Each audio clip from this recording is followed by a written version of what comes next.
BJP अपने हिंदुत्व की रणनीति को भी सामने रखना चाहेगी और दक्षिण में भी अपना पांव पसारना चाहेगी। ये एक बीजेपी का राजनीतिक कदम है इस संसद भवन के उद्घाटन के पीछे, और विपक्ष ने भी इस मौके का भरपूर फायदा उठाया है और कहीं न कहीं इसमें एकजुटता भी दिखाई है, क्योंकि उसको भी 2024 का चुनाव लड़ना है। और इसलिए ये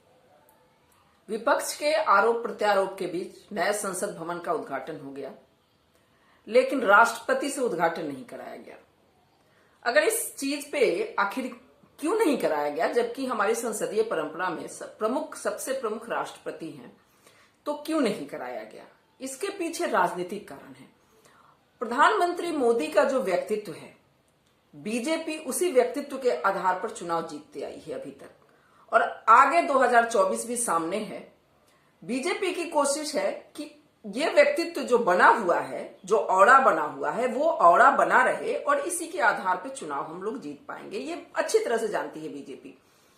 और यही सबसे बड़ा कारण है कि 2024 के चुनाव को ध्यान में रखते हुए राष्ट्रपति से उद्घाटन नहीं कराया गया। क्योंकि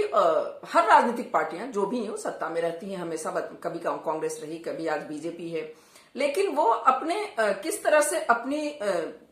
चीजों को भुना पाए उसकी कोशिश रहती है उनकी, और यही कारण है क्योंकि 2024 के चुनाव को ध्यान में रखते हुए ही बीजेपी ने सारा निर्णय लिया है। अब अगर हम बात करें कि ऐसा क्यों हुआ है, और बहुत सारी चीजें जो हैं सेंगोल को लेकर के भी उसमें बहुत सारी चीजें उठाया गया और उसको इस तरह से प्रोजेक्ट किया, क्योंकि अभी तक भारतीय जनता नहीं जानती थी कि किस तरह से सत्ता का हस्तांतरण हुआ और सेंगोल का क्या महत्व था। वो एक सत्ता का हस्तांतरण था। तो जो हम राजनीति की बात कर रहे हैं, इस बहाने बीजेपी, क्योंकि अभी कर्नाटका का जो परिणाम आया है चुनाव का, कर्नाटक चुनाव परिणाम में जो बीजेपी को कहीं ना कहीं सेटबैक दिया है,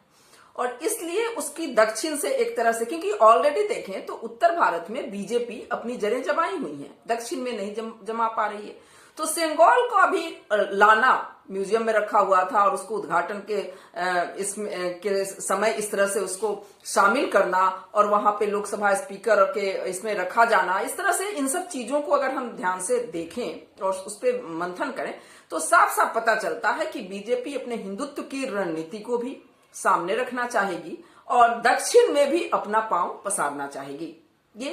एक बीजेपी का राजनीतिक कदम है इस संसद भवन के उद्घाटन के पीछे, कि आखिरकार नए संसद भवन के उद्घाटन पर बीजेपी के साथ जो तमाम विपक्षी पार्टियां हैं वो इतनी